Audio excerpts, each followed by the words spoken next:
Hello everyone.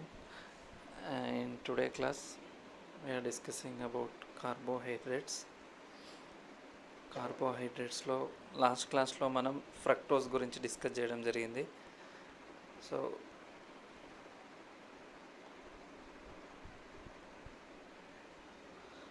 So fructose యొక్క సరళమాలిక నిర్మాణం లేదా శృంఖల నిర్మాణం గురించి డిస్కస్ చేయడం జరిగింది. అందులో ఫ్రక్టోజ్ యొక్క అణు ఫార్ములా C6H12O6గా పేర్కొనడం జరిగింది. అదేవిధంగా గ్లూకోజ్లో మాదిరిగానే ఫ్రక్టోజ్ కూడా 5 మోల్ ఎస్టిక్ హైడ్రేట్తో చర్య జరిపి పెంటాఎస్టైల్ ఉత్పన్నం ఏర్పరచును. HCNతో చర్య జరిపి సైనోహైడ్రిన్ ఏర్పరచును.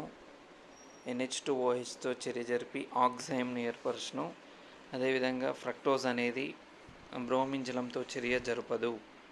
అదేవిధంగా ఫ్రక్టోజ్ అనేది HNO3తో ఆక్సీకరణ చర్య జరిపి tartaric acid, glycolic acid, glutaric acid మరియు ఫార్మిక్ యాసిడ్లను ఏర్పరచును. అదేవిధంగా ఫ్రక్టోజ్ సైనోహైడ్రిన్ను జల విశ్లేషణం జరిపించి రెడ్ ఫాస్ఫరస్ సమక్షంలో చర్య జరిపించినప్పుడు 2-మిథైల్ హెక్సనోయిక్ యాసిడ్ని ఏర్పరచును. 2-మిథైల్ హెక్సనోయిక్ యాసిడ్ని ఏర్పరచును. అదేవిధంగా ఫ్రక్టోజ్ను సోడియం అమాల్గమ్ సమక్షంలో క్షయకరణం జరిపించినప్పుడు సార్బిటాల్ లేదా మానిటాలను ఏర్పరచును. ఈ విధంగా ఏర్పడినటువంటి సార్బిటాల్ లేదా మానిటాలను హైడ్రోజన్ అయోడైడ్ మరియు ఫాస్ఫరస్ సమక్షంలో చర్య జరిపించినప్పుడు ఎన్హెక్సేన్ అనే ఉత్పన్నం ఏర్పడును. సో ఈ చర్యలన్నింటినీ ఆధారంగా చేసుకొని ఫ్రక్టోజ్కు సరళమాలిక నిర్మాణంను ప్రతిపాదించడం జరిగింది. సో ఈరోజు క్లాస్లో ఫ్రక్టోజ్ యొక్క వలయ నిర్మాణం. సో ఇక్కడ సాధారణంగా ఫ్రక్టోజ్ను ఆమ్లం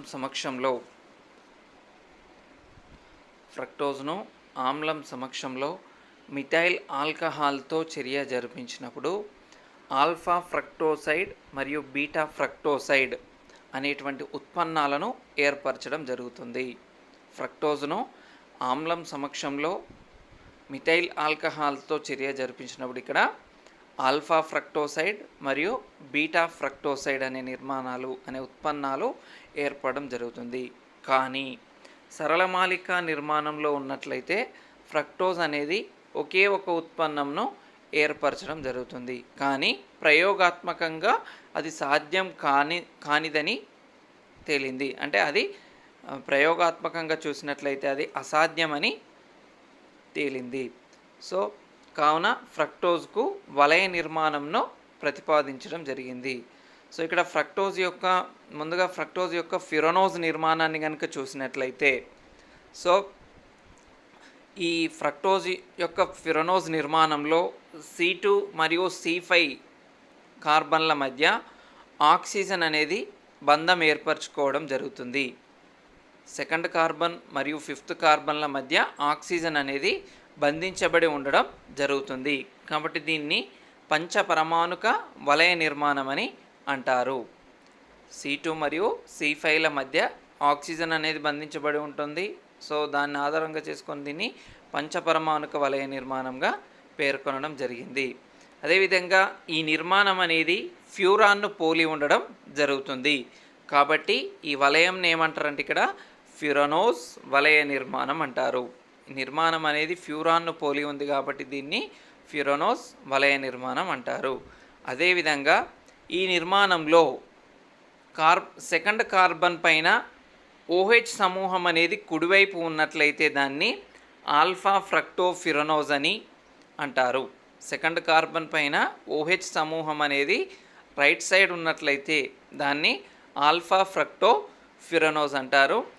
OH సమూహం అనేది ఎడమవైపు ఉన్నట్లయితే 2nd కార్బన్ పైన OH సమూహం అనేది ఎడమవైపు ఉన్నట్లయితే దాన్ని బీటా ఫ్రక్టోఫిరనోజ్ అని అంటారు. సో జనరల్గా ఇది ఫ్రక్టోజ్ యొక్క ఫిరనోజ్ నిర్మాణం. సో దాని యొక్క నిర్మాణాలను కనుక చూసినట్లయితే సో ఇది alpha fructofuranose, beta fructofuranose. So CH2OH, COH, COHH, CHOH, CHO and CH2OH. So ఇది 1st carbon second, third, fourth and fifth. So ఇక్కడ C2 మరియు C5ల మధ్య ఆక్సిజన్ అనేది బంధించబడి ఉంటుంది. అదేవిధంగా సో ఇక్కడ OH అనేది C2 కార్బన్ పైన OH అనేది రైట్ సైడ్ ఉంది కాబట్టి ఇది ఆల్ఫా ఫ్రక్టోఫ్యూరనోజ్. సో బీటా ఫ్రక్టోఫ్యూరనోజ్ను కనుక చూసినట్లయితే ఇక్కడ కూడా సెకండ్ కార్బన్కు మరియు ఫిఫ్త్ కార్బన్కు మధ్యలో ఆక్సిజన్ అనేది బంధించబడి ఉండడం జరుగుతుంది. అదేవిధంగా ఇక్కడ సెకండ్ కార్బన్ పైన OH సమూహం అనేది లెఫ్ట్ సైడ్ ఉంది కాబట్టి దీన్ని బీటా ఫ్రక్టోఫ్యూరనోజ్గా పిలవడం జరుగుతుంది. So then next one, fructose pyranose వలయ నిర్మాణం. సో ఇక్కడ ఫ్రక్టోజ్ యొక్క పైరనోజ్ వలయ నిర్మాణాన్ని షష్ఠీ పరమాణుక వలయ నిర్మాణం అంటారు. 6 మెంబర్డ్ సైక్లిక్ స్ట్రక్చర్గా పేర్కొనడం జరుగుతుంది. ఫ్రక్టోజ్ యొక్క పైరనోజ్ వలయ నిర్మాణాన్ని షష్ఠీ పరమాణుక వలయ నిర్మాణం అంటారు. సో ఇది పైరాన్ నిర్మాణాన్ని పోలి ఉండడం జరుగుతుంది. ఈ షష్ఠీ పరమాణుక వలయ నిర్మాణం అనేది పైరాన్ నిర్మాణాన్ని పోలి ఉంటుంది కాబట్టి దీన్ని పైరనోజ్గా పేర్కొనడం జరుగుతుంది. సో అదేవిధంగా ఈ నిర్మాణంలో సెకండ్ కార్బన్కు మరియు సిక్స్త్ కార్బన్కు C2 మరియు C6ల మధ్య ఆక్సిజన్ అనేది బంధించబడి ఉండడం జరుగుతుంది. సెకండ్ కార్బన్కు మరియు 6 కార్బన్కు మధ్యలో C2 మరియు C6కు మధ్యలో ఈ ఆక్సిజన్ అనేది బంధించబడి ఉండడం జరుగుతుంది. అదేవిధంగా ఇక్కడ సెకండ్ కార్బన్ పైన OH సమూహం అనేది కుడివైపు ఉన్నట్లయితే దాన్ని ఆల్ఫా ఫ్రక్టోపైరనోజ్ అని, అదేవిధంగా సెకండ్ కార్బన్ పైన OH అనేది లెఫ్ట్ సైడ్ ఉన్నట్లయితే దాన్ని బీటా ఫ్రక్టోపైరనోజ్ అని పిలవడం జరుగుతుంది. సో వాటి యొక్క నిర్మాణాలను కనుక గమనించినట్లయితే సో ఇది ఆల్ఫా ఫ్రక్టోపైరనోజ్, ఇది beta fructopyranose. So first carbon, second carbon, third, fourth, fifth and sixth carbon. So ఇక్కడ సెకండ్ కార్బన్కు మరియు సిక్స్త్ కార్బన్కు మధ్యలో ఆక్సిజన్ అనేది బంధించబడి ఉండడం జరుగుతుంది. అదేవిధంగా ఈ సెకండ్ కార్బన్ పైన OH సమూహం అనేది కుడివైపు ఉంది కాబట్టి దీన్ని ఆల్ఫా ఫ్రక్టోపైరనోజ్ అని అంటారు. అదేవిధంగా ఇది బీటా ఫ్రక్టోపైరనోజ్. సో ఇక్కడ కూడా సెకండ్ కార్బన్కు మరియు సిక్స్త్ కార్బన్కు మధ్యలో ఆక్సిజన్ అనేది బంధించబడి ఉండడం జరుగుతుంది. సో ఇక్కడ OH సమూహం అనేది ఎడమవైపు ఉంది కాబట్టి దీన్ని బీటా ఫ్రక్టోపైరనోజ్ అని పిలవడం జరుగుతుంది. సో ఇది ఫ్రక్టోజ్ యొక్క వలయ నిర్మాణాలు, పైరనోజ్ నిర్మాణం, అదేవిధంగా ఫ్యూరనోజ్ నిర్మాణం. So then next one, fructose యొక్క హ్యావర్త్ రూపాలు. సో ఫ్రక్టోజ్ యొక్క హ్యావర్త్ రూపాల్లో ముందుగా ఫ్యూరనోజ్ యొక్క నిర్మాణం. సో ఇది ఆల్ఫా ఫ్రక్టోఫ్యూరనోజ్ నిర్మాణం ఇప్పుడు చెప్పుకున్న మాదిరిగా. సో ఇక్కడ C2 కార్బన్కు మరియు C5కి మధ్యలో ఆక్సిజన్ బంధించబడి ఉంటుంది. ఇక్కడ OH అనేది రైట్ సైడ్ ఉంది కాబట్టి దీన్ని ఆల్ఫా ఫ్రక్టోఫ్యూరనోజ్ అని పిలవడం జరుగుతుంది. సో అదేవిధంగా ఈ ఫిషర్ ప్రొజెక్షన్ ఫార్ములాలో ఇది ఫిషర్ ప్రొజెక్షన్ ఫార్ములాకు సంబంధించిన నిర్మాణం. సో ఫిషర్ ప్రొజెక్షన్ ఫార్ములాలోని సమూహాలు హ్యావర్త్లో రాసుకున్నట్లయితే కుడివైపు ఉన్నటువంటి సమ్మేళనాలను ఫిషర్ ప్రొజెక్షన్ నిర్మాణంలో కుడివైపు ఉన్నటువంటి సమూహాలను హ్యావర్త్లో కింది వైపుకు, అదేవిధంగా ఎడమవైపు ఉన్నటువంటి సమ్మేళనాలను లేదా సమూహాలను హ్యావర్త్లో పైవైపుకు రాసుకోవడం జరుగుతుంది. సో ఇది first carbon, second and third, fourth, fifth and sixth. So ఇక్కడ CH2OH అండ్ ఇయర్ కింది వైపుకు OH రైట్ సైడ్ ఉంది కాబట్టి ఇక్కడ హ్యావర్త్లో కింది వైపుకు రాసుకుంటాం. సో CH2OH అనేది లెఫ్ట్ సైడ్ ఉంది కాబట్టి హ్యావర్త్లో పై వైపుకు రాసుకోవడం జరుగుతుంది. అదేవిధంగా ఇక్కడ హైడ్రోజన్ కింది వైపు, OH పైవైపు, అదేవిధంగా OH కింది వైపు, హైడ్రోజన్ పైవైపు. నెక్స్ట్ ఈ హైడ్రోజన్ కింది వైపు, అండ్ CH2OH పైవైపుకు రాసుకోవడం జరుగుతుంది. సో ఈ విధంగా ఫిషర్ ప్రొజెక్షన్ ఫార్ములాలో ఆ నిర్మాణంలో ఉండేటువంటి సమూహాలను హ్యావర్త్లో కింది విధంగా రాసుకోవడం జరుగుతుంది. అదేవిధంగా బీటా ఫ్రక్టోఫిరనోజ్. సో ఈ బీటా ఫ్రక్టోఫిరనోజ్కు ఆల్ఫా ఫ్రక్టోఫిరనోజ్కు ఓన్లీ ఇక్కడ ఈ నిర్మాణంలో మాత్రమే తేడా ఉండడం జరుగుతుంది. సో ఇక్కడ లెఫ్ట్ సైడ్ ఉంది కాబట్టి ఇది బీటా ఫ్రక్టోఫిరనోజ్. సో ఇక్కడ CH2OH రైట్ సైడ్ ఉంది కాబట్టి కింది వైపుకు, OH లెఫ్ట్ సైడ్ ఉంది కాబట్టి పై వైపుకు రాసుకోవడం జరుగుతుంది. సో ఇవి హ్యావర్త్ రూపాలు, ఫిరనోజ్ యొక్క హ్యావర్త్ రూపాలు. అదేవిధంగా పైరనోజ్ యొక్క హ్యావర్త్ రూపాలు alpha fructofuranose, beta fructofuranose. So ఇక్కడ C2 కార్బన్కు మరియు C6 కార్బన్లకు మధ్యలో ఆక్సిజన్ అనేది బంధం ఏర్పరచుకొని ఉండడం జరుగుతుంది. సో ఇక్కడ OH అనేది రైట్ సైడ్ ఉంది కాబట్టి దీన్ని ఆల్ఫా ఫ్రక్టోపైరనోజ్ అని, అదేవిధంగా ఇక్కడ OH అనేది లెఫ్ట్ సైడ్ ఉంది కాబట్టి దీన్ని బీటా ఫ్రక్టోపైరనోజ్ అని పేర్కొనడం జరుగుతుంది. సో సేమ్ ఇంతకుముందు మాదిరిగానే సో ఇక్కడ రైట్ సైడ్ ఉన్న సమూహాలను కింది వైపుకు, లెఫ్ట్ సైడ్ ఉన్న సమూహాలను పై వైపుకు రాసుకోవడం జరుగుతుంది. సో ఇక్కడ కూడా ఓన్లీ ఆల్ఫా మరియు బీటాలకు తేడా ఫస్ట్ కార్బన్ పైన మాత్రమే డిఫరెన్స్ అనేది ఉంటుంది. రిమైనింగ్ సమూహాలను అన్నింటినీ యాజ్ యూజువల్గా రాసుకోవడం జరుగుతుంది. సో ఇది ఫ్రక్టోజ్ యొక్క హ్యావర్త్ రూపాలు, పైరనోజ్ నిర్మాణం యొక్క హ్యావర్త్ రూపాలు. సో అదేవిధంగా ఇవి ఫ్రక్టోజ్, ఆల్ఫా ఫ్రక్టోపైరనోజ్, బీటా ఫ్రక్టోపైరనోజ్ యొక్క కుర్చీ అనురూపకాలు.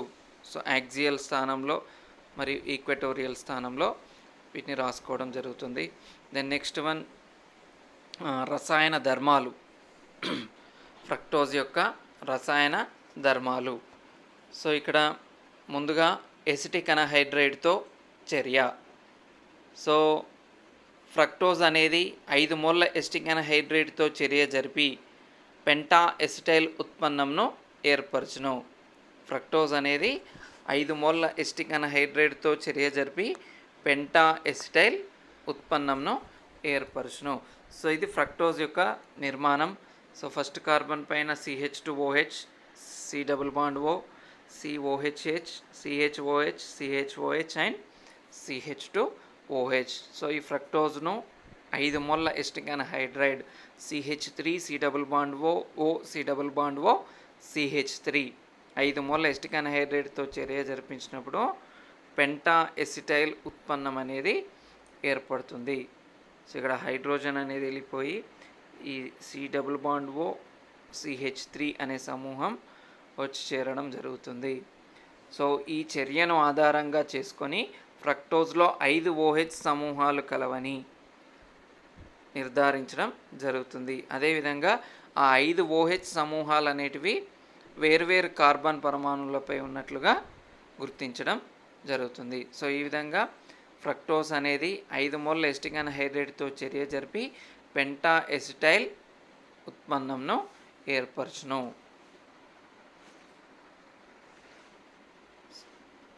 సో అదేవిధంగా నెక్స్ట్ రియాక్షన్ HCNతో చర్య. సో ఇక్కడ ఫ్రక్టోజ్ను HCNతో హైడ్రోజన్ సైనైడ్తో చర్య జరిపించినప్పుడు సయనోహైడ్రిన్ అనే ఉత్పన్నం ఏర్పడును. సో ఈ కార్బోనైల్ సమూహం పైన హైడ్రోజన్ సైనైడ్ HCNలు అనేటివి వచ్చి చేరడం జరుగుతుంది. సో ఫ్రక్టోజ్ను ఈ విధంగా HCNతో చర్య జరిపించినప్పుడు సయనోహైడ్రిన్ ఏర్పడుతుంది.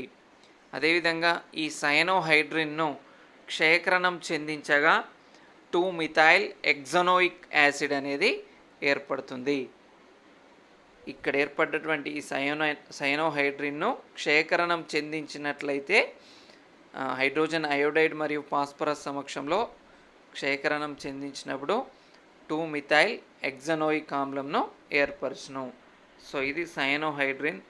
దీన్ని హైడ్రోజన్ అయోడైడ్ మరియు ఫాస్ఫరస్ సమక్షంలో క్షయకరణ చర్య కనుక గురి చేసినట్లయితే 2-మిథైల్ hexanoic acid CH3 CHCO OH and CH2 taken 3 CH3 2-methyl hexanoic ఆమ్లంను ఏర్పరచును. సో అదేవిధంగా NH2OHతో చర్య, హైడ్రాక్సిల్ అమీన్తో చర్య. సో ఇక్కడ ఫ్రక్టోజ్ను హైడ్రాక్సిల్ అమీన్ NH2OHతో చర్య జరిపించినప్పుడు సో ఈ కార్బోనైల్ సమూహం నుండి ఆక్సిజను దెన్ నెక్స్ట్ NH2OHలోని H2 వాటర్ మాలిక్యూల్గా వెళ్ళిపోతుంది. అంటే ఇక్కడ నిర్జలీకరణ చర్య అనేది జరుగుతుంది. జరిగి ఈ NOH అనే సమూహం ఈ C డబుల్ బాండ్ ప్లేస్లో ప్రతిక్షేపితం అవుతుంది. ఫలితంగా ఆక్సైమ్ అనే ఉత్పన్నం ఏర్పడుతుంది. సో ఈ రెండు చర్యలను ఆధారంగా చేసుకొని HCNతో చర్య మరియు హైడ్రాక్సిల్ అమీన్తో చర్యను ఆధారంగా చేసుకొని ఫ్రక్టోజ్లో కార్బోనైల్ సమూహం ఉందని గుర్తించడం జరుగుతుంది. ఫ్రక్టోజ్లో కార్బోనైల్ సమూహం ఉన్నట్లుగా నిర్ధారించడం జరుగుతుంది. అదేవిధంగా బ్రోమిన్ వాటర్తో చర్య. ఇక్కడ ఫ్రక్టోజ్ అనేది బ్రోమిన్ జలం సమక్షంలో ఆక్సీకరణం అనేది జరగదు. ఇక్కడ చర్య అనేది జరగదు. ఎందుకంటే ఫ్రక్టోజ్ బ్రోమిన్ జలం అనేది ఒక బలహీనమైనటువంటి ఆక్సీకరణి. ఇది ఏం చేస్తుందంటే యాక్చువల్గా గ్లూకోజ్లో ఫస్ట్ కార్బన్ పైన ఆల్డిహైడ్ సమూహం ఉంటుంది కాబట్టి ఆల్డిహైడ్ సమూహాన్ని మాత్రమే ఆక్సీకరణం చెందించి కార్బాక్సిలిక్ సమూహంగా మార్పు చెందిస్తుంది. ఫలితంగా గ్లూకోజ్లో ఒక ఆల్డిహైడ్ సమూహం ఉన్నట్లుగా గుర్తించడం జరుగుతుంది. కానీ ఫ్రక్టోజ్లో ఫస్ట్ కార్బన్ పైన ఆల్డిహైడ్ సమూహం అనేది ఉండదు. ఫ్రక్టోజ్లో ఫస్ట్ కార్బన్ పైన ఆల్కహాల్ సమూహం అనేది ఉంటుంది. కాబట్టి ఫ్రక్టోజ్లో బ్రోమిన్ జలంతో చర్య అనేది జరగదు. నెక్స్ట్ వన్ HNO3తో చర్య. సో ఇక్కడ ఫ్రక్టోజ్ అనేది బలమైన ఆక్సీకరణి అయినటువంటి HNO3తో చర్య జరిపి టార్టారిక్ ఆమ్లంను, గ్లైకోలిక్ ఆమ్లంను, ట్రైహైడ్రాక్సీ గ్లూటారిక్ ఆమ్లంను మరియు ఫార్మిక్ ఆమ్లంలను ఏర్పరచడం జరుగుతుంది. ఫ్రక్టోజ్ అనేది బలమైన ఆక్సీకరణి అయినటువంటి నైట్రిక్ యాసిడ్, నైట్రిక్ ఆమ్లం సమక్షంలో ఆక్సీకరణం చెంది తక్కువ కార్బన్లు ఉన్నటువంటి ఉత్పన్నాలను ఏర్పరచును. సో ఇక్కడ టార్టారిక్ ఆమ్లంను, గ్లైకోలిక్ ఆమ్లంను, ట్రైహైడ్రాక్సీ గ్లూటారిక్ ఆమ్లంను మరియు ఫార్మిక్ ఆమ్లంలను ఏర్పరచడం జరుగుతుంది. నెక్స్ట్ రియాక్షన్ సోడియం మెర్క్యూరీతో చర్య. సో ఇక్కడ ఫ్రక్టోజ్ అనేది సోడియం మెర్క్యూరీతో క్షయకరణ చర్యలో పాల్గొని సార్బిటాల్తో పాటుగా మానిటాల్ అనే ఉత్పన్నాన్ని ఏర్పరచడం జరుగుతుంది. సో ఈ సోడియం మెర్క్యూరీ అనేది క్షయకరణ చర్యలో పాల్గొని సార్బిటాల్తో పాటుగా మానిటాల్ అనే ఉత్పన్నాన్ని ఏర్పరచును. సో ఈ విధంగా ఏర్పడ్డటువంటి ఈ సార్బిటాల్ లేదా మానిటాల్ను హైడ్రోజన్ అయోడైడ్ మరియు పాస్పరస్ సమక్షంలో క్షయకరణం చెందించినట్లయితే హెక్సేన్ను ఏర్పరచును. సో ఇది సార్బిటాల్ లేదా మానిటాల్ యొక్క ఉత్పన్నం. సో ఇక్కడ సార్బిటాల్కు మానిటాల్కు డిఫరెన్స్ అనేది ఓన్లీ సెకండ్ కార్బన్ పైన OH అనేది రైట్ సైడ్ ఉన్నట్లయితే దాన్ని సార్బిటాల్ అని, OH అనేది లెఫ్ట్ సైడ్ ఉన్నట్లయితే సెకండ్ కార్బన్ పైన OH అనేది లెఫ్ట్ సైడ్ ఉన్నట్లయితే దాన్ని మానిటాల్ అని పేర్కొనడం జరుగుతుంది.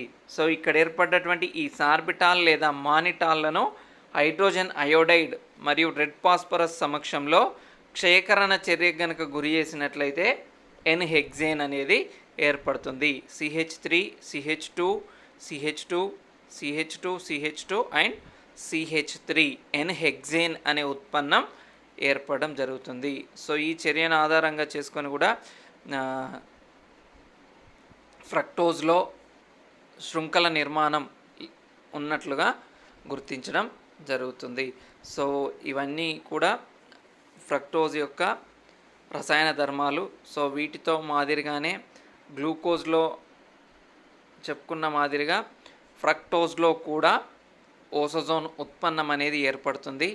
సో ఇక్కడ ఫ్రక్టోజ్ కూడా 3 మోల్ల ఫినైల్ హైడ్రజిన్తో చర్య జరిపి పసుపు రంగు కలిగినటువంటి ఓసోజోన్ ఉత్పన్నంను ఏర్పరచును. ఫ్రక్టోజ్ను 3 మోల్ల ఫినైల్ హైడ్రజిన్తో చర్య జరిపించినప్పుడు పసుపు రంగు కలిగినటువంటి ఓసోజోన్ ఉత్పన్నం అనేది ఏర్పడుతుంది. సో ఇది ఫ్రక్టోజ్ యొక్క నిర్మాణం. సో దీన్ని 3 మోల్ల ఫినైల్ హైడ్రజిన్తో చర్య జరిపించినప్పుడు ఓసోజోన్ అనే ఉత్పన్నం ఏర్పడుతుంది. CH double bond NNHPH and C double bond NNHPH. Then next CHOH taken 3 and CH2OH.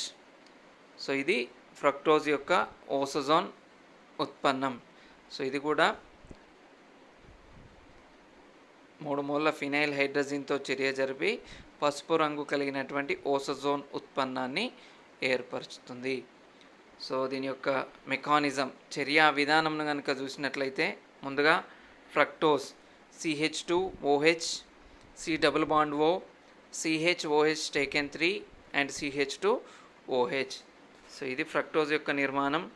ఈ ఫ్రక్టోజ్ను ముందుగా 1 మోల్ ఫినైల్ హైడ్రజిన్తో NH2 NHPH లేదా PHNH NH2 3 మోల్ల ఫినైల్ హైడ్రజిన్లో ముందుగా 1 మోల్ను కనుక తీసుకొని చర్య జరిపించినప్పుడు ఫ్రక్టోజ్లోని కార్బోనైల్ సమూహం నుండి ఆక్సిజన్, అదేవిధంగా ఫినైల్ హైడ్రజిన్లోని హైడ్రోజన్ -H2Oగా వెళ్ళిపోయి ఒక మధ్యస్థ ఉత్పన్నం అనేది ఏర్పడుతుంది. సో ఇక్కడ రిమైనింగ్ మిగిలినటువంటి NNHPH అనేది ఈ కార్బోనైల్ సమూహం పైన C డబుల్ బాండ్ NNHPHగా అటాచ్ అవ్వడం జరుగుతుంది. సో ఇక్కడ ఏర్పడ్డటువంటి ఈ మధ్యస్థ ఉత్పన్నం అనేది పునరామరిక చర్యలో పాల్గొనడం జరుగుతుంది. సో ఇక్కడ ఉన్నటువంటి ఈ బాండ్ అనేది ఇక్కడికి షిఫ్ట్ అవుతుంది. సో అప్పుడు C డబుల్ బాండ్ ఏర్పడుతుంది. సో ఈ హైడ్రోజన్ అనేది నైట్రోజన్ పైకి రావడం జరుగుతుంది. అదేవిధంగా -NH2PH అనేది వెళ్ళిపోతుంది. -NH2PH అనేది వెళ్ళిపోయి మనకు ఇంకొక మధ్యస్థ రూపం అనేది ఏర్పడుతుంది. అంటే ఇది పునరామరిక చర్యలో పాల్గొని ఇక్కడ ఫస్ట్ కార్బన్ పైన ఆల్డిహైడ్ గ్రూప్ అనేది ఏర్పడుతుంది CH double bond O. Second carbon పైన C double bond NH. Remaining 3 chiral carbons CHOH taken 3 and CH2OH.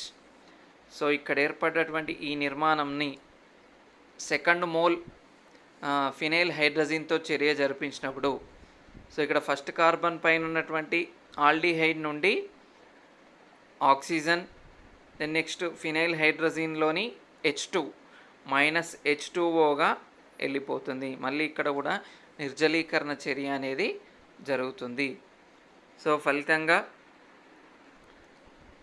First carbon పైన NNHPH అనే ప్రతిక్షేపితం ఏర్పడుతుంది. ఫలితంగా ఇంకొక మధ్యస్థ సమ్మేళనం ఏర్పడుతుంది.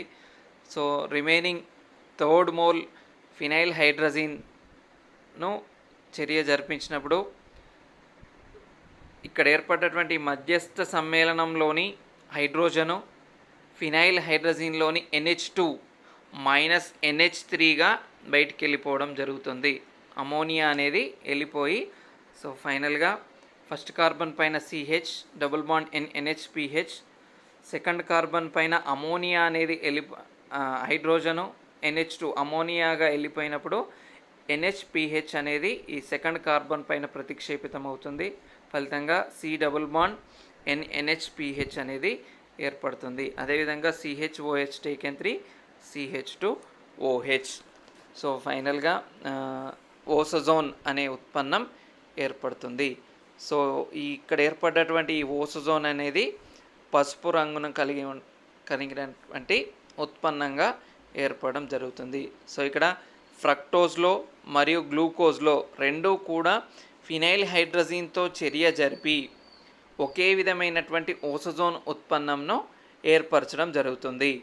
ఫ్రక్టోజ్లో మరియు గ్లూకోజ్లో రెండూ కూడా ఫినైల్ హైడ్రజిన్తో చర్య జరిపి ఒకే విధమైనటువంటి పసుపు రంగు కల ఓసోజోన్ ఉత్పన్నాన్ని ఏర్పరుస్తున్నాయి. కాబట్టి ఈ రెండు సమ్మేళనాలలో C3 మరియు C4 కార్బన్ల వద్ద ఒకే విన్యాసం కలిగి ఉండునని తెలుస్తుంది.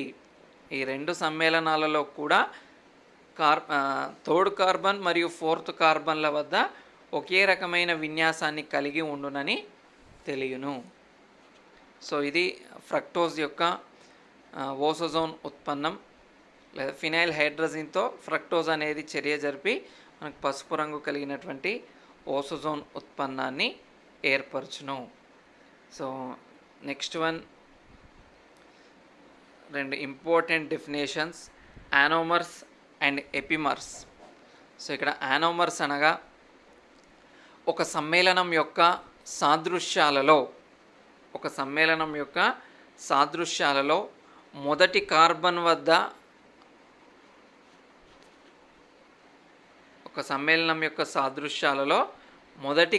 వద్ద అణువిన్యాసంలో తేడాను కలిగినటువంటి సమ్మేళనాలను లేదా ఆ సాదృశ్యాలను యానోమర్లుగా అంటారు.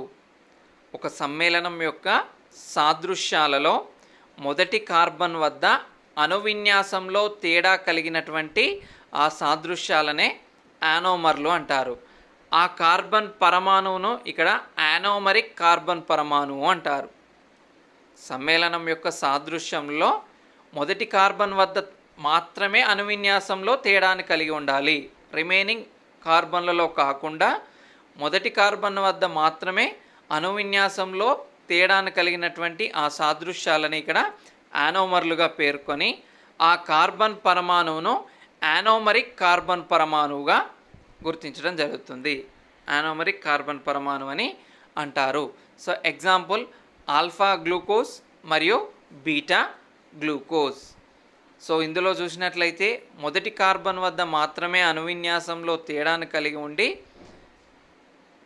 ఉండడం జరుగుతుంది. కాబట్టి వీటిని యానోమర్లుగా అంటారు. Next one, ఎపిమర్లు. సో ఇక్కడ ఎపిమర్లు అంటే ఒకటి కన్నా ఎక్కువ అసౌస్టవ్ కార్బన్లను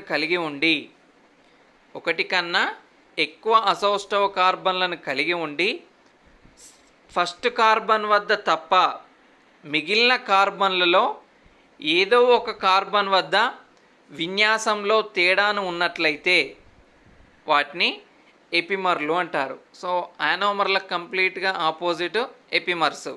సో యానోమర్లు అంటే మొదటి కార్బన్ వద్ద మాత్రమే విన్యాసంలో తేడా ఉన్నట్లయితే వాటిని యానోమర్లు అంటున్నాం. సో ఇక్కడ ఎపిమర్లకు వచ్చేసి మొదటి కార్బన్ వద్ద తప్ప మిగిలిన కార్బన్లలో ఏదో ఒక కార్బన్ వద్ద విన్యాసంలో తేడా ఉన్నట్లయితే వాటిని ఎపిమర్లుగా పేర్కొనడం జరుగుతుంది. సో దీనికి example D glucose and D mannose. D glucose మరియు డి మ్యానోస్లు అనేటివి ఎపిమర్లకు ఉదాహరణ. సో